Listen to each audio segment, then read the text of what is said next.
For my Econ Live assignment, I decided to show how economics plays a role in a student's everyday life at UCI. So first, you wake up, your alarm goes off, and the first decision you have to make is, should I attend class or not? This decision, versus no class, is called a trade-off, and you have to take into account opportunity cost, which is not just money. Okay, so the opportunity cost for going to class, you would miss out on up to 2 hours of sleep. We'll say this is an 8 a.m. or valuable time to do classwork for either that class or another class. But your opportunity cost for not going to class would be valuable information you would learn in lecture.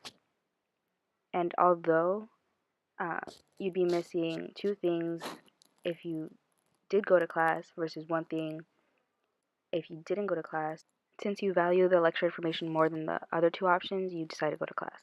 Now you're at the bus stop and it's week 2, so there's more people than usual. And now you're getting worried because you're like, oh, I'm probably not going to get a seat. So, of course, there's not enough seats, so you end up not getting a seat. You were one of the last people to load, sadly. And so we could see that there's more people than there are seats. And showing this on a supply and demand curve, equilibrium would be if everyone had a seat. But since not that many people got a seat, the demand is higher than the supply. So more people want a seat than there are available.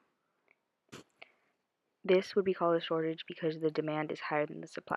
And this is in the short run. In the long run, it would be a different situation.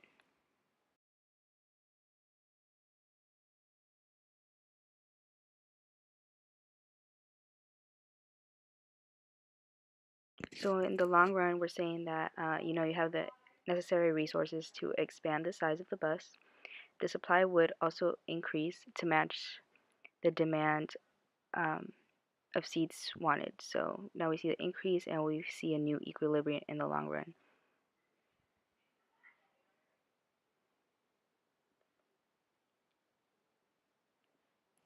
Okay, now you went to class, but now you're walking and you feel your stomach growl.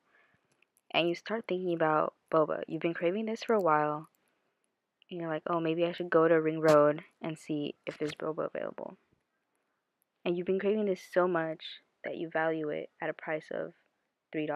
Like, you're craving it so much that you'd pay more than usual for it. But they're selling it for $2.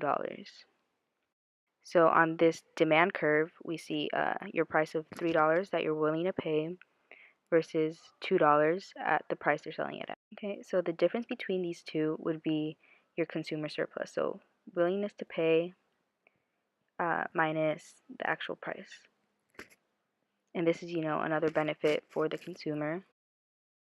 Okay, we've been talking about your perspective, but let's take a look behind the scenes in the boba vendor's perspective. So what's happening with them? What do they have to pay, etc. Okay, so the boba vendor decided to buy 50 boba cups and at a price of $1 each. So their total cost is the amount, quantity, times the price. So that is $50. So their total cost was $50 that they spent to sell it on campus. But as we saw, they were selling at $2 each. So now we're going to take a look at the total revenue. So total revenue is quantity times price, and that would be 100. So these boba vendors made a profit, which is uh, total revenue minus total cost of $50.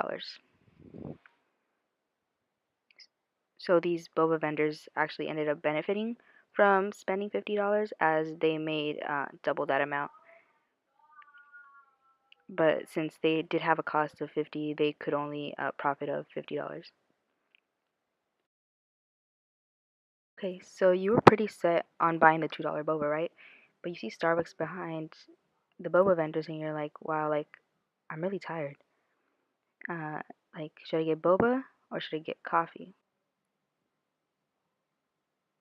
Okay, so now you're facing a trade-off between Starbucks and boba. Which one should you get? And you have to see the value of each of them first. So with Starbucks, it's more expensive, but you would get the boost of energy that boba wouldn't give you.